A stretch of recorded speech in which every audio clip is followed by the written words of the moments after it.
Okay, hello! It has been a long time since I've done a video, and welcome to the first video in what I hope is a long list of intro videos for Final Fantasy Record Keeper.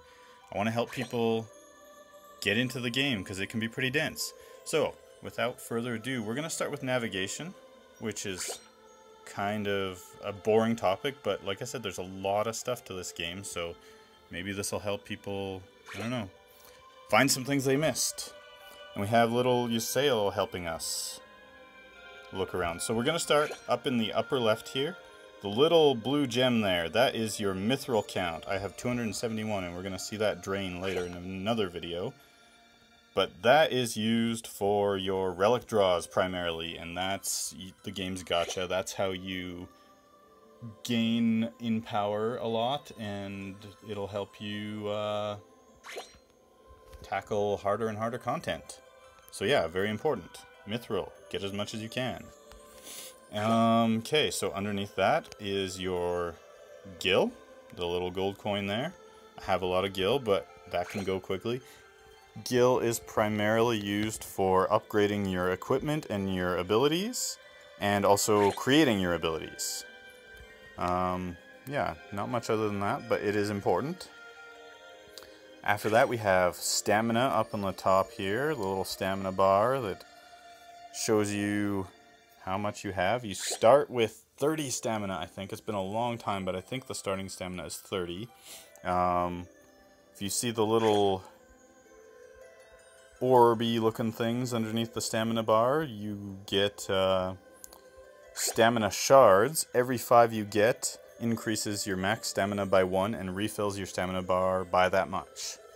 I think the current max is 210, but it's kind of not super feasible to get that, so I'm at 209.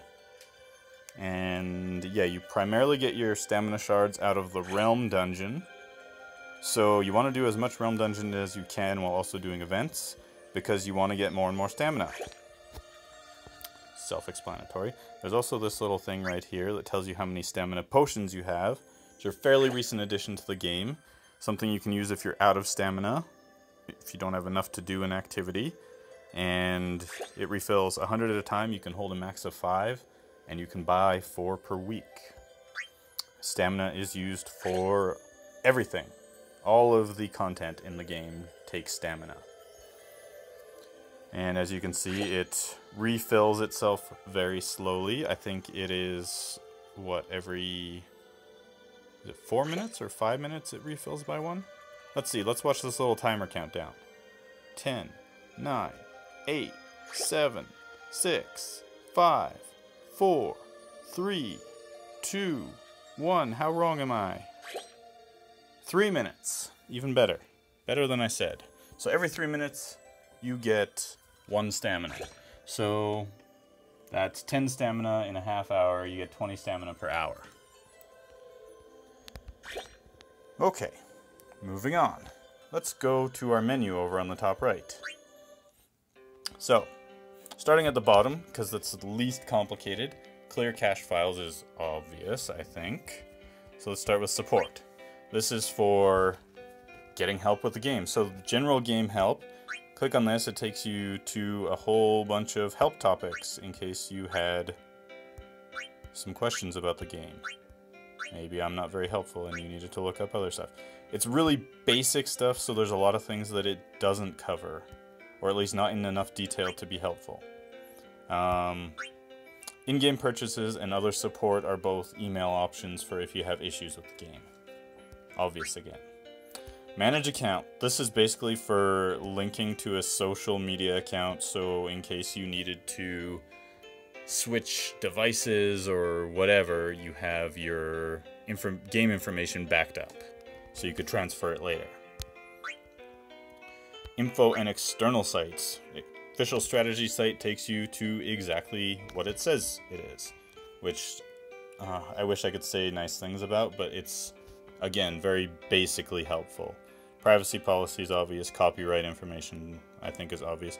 And this game apparently has achievements, which I've done them all. Cool. I forgot that it had achievements. What's the point? Config, again, should be a fairly self-explanatory menu. You have standard display, which lets you bop around like this with your little shiny stuff wherever you tap. Or you could have simplified display if you wanted to, I don't know, save your battery if you had a less than stellar device. I like standard display because I like the little shiny. Push notifications, obvious. Do you want to get notifications for the game? On, if not off. Music volume and sound volume, pretty easy. Language, we have English, French, and Spanish. Not a ton of languages, but they're there. You have battle speed. 1 is slow, 5 is fast, pretty obvious.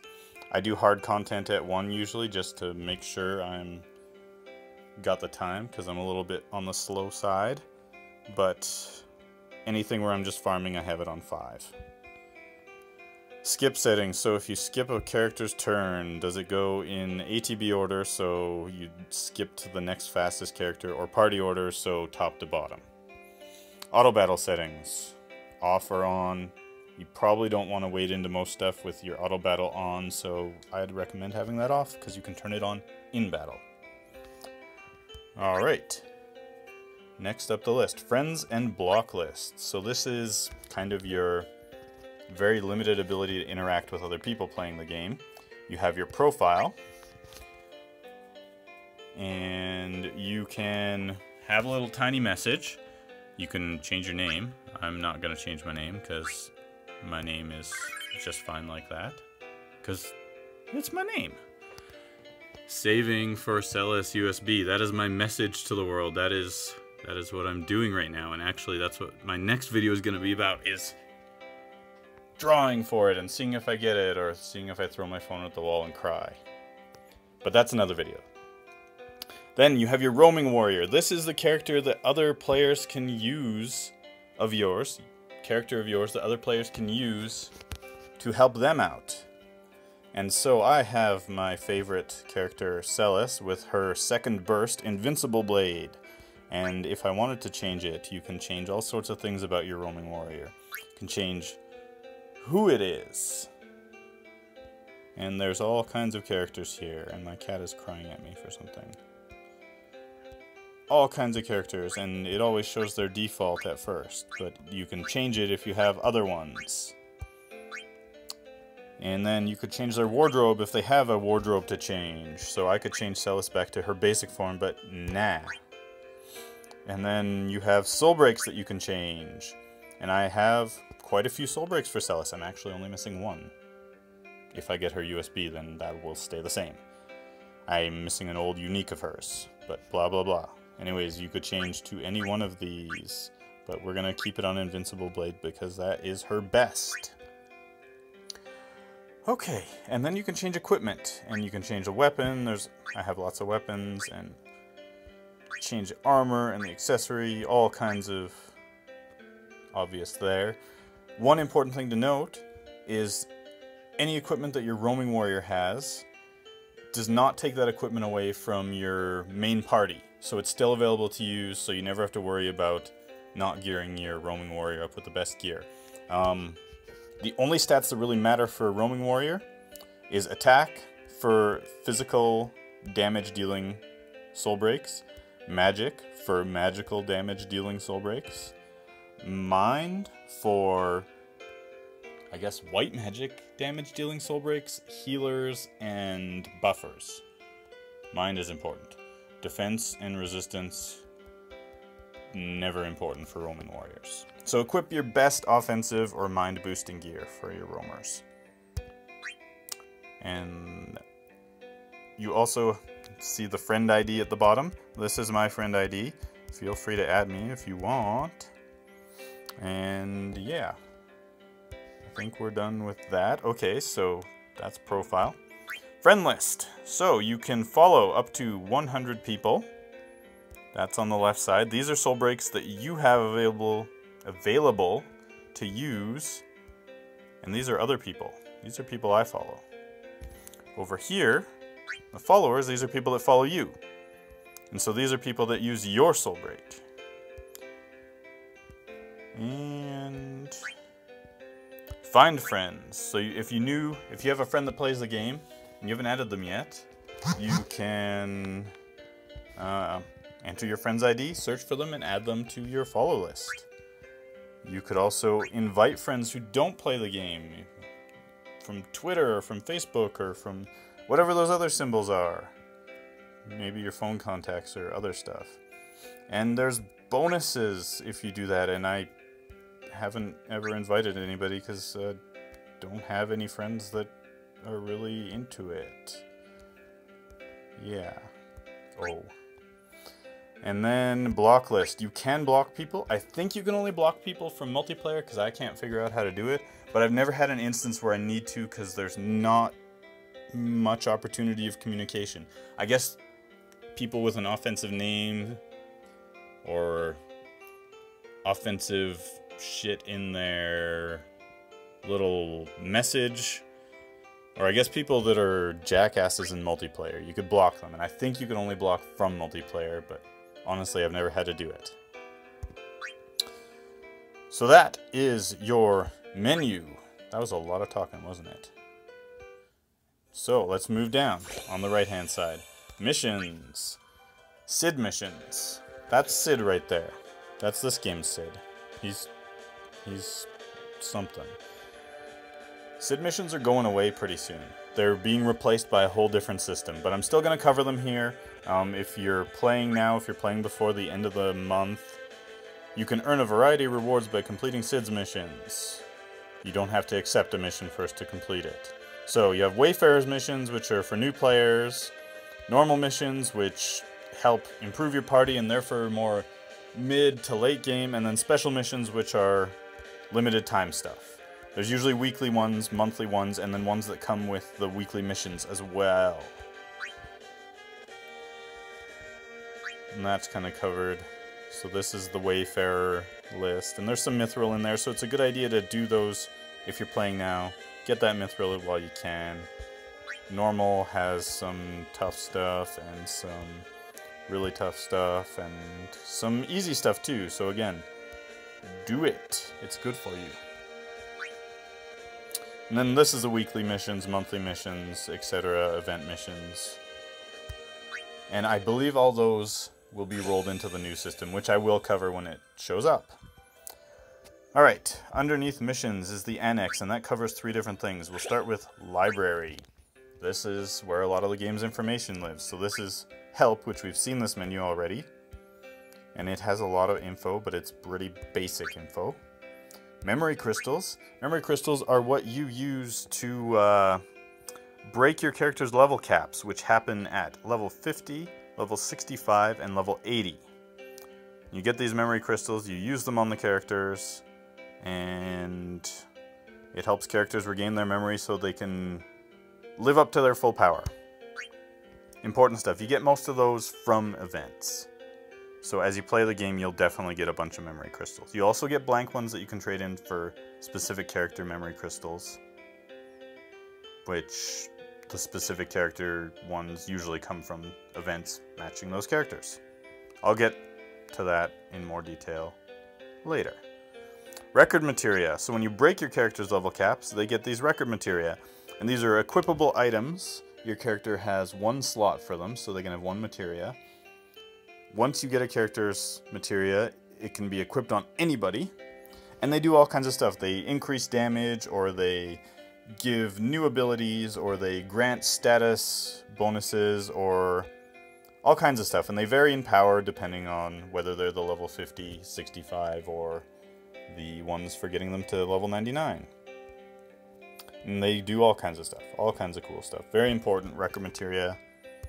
And we'll cover that in detail later as well.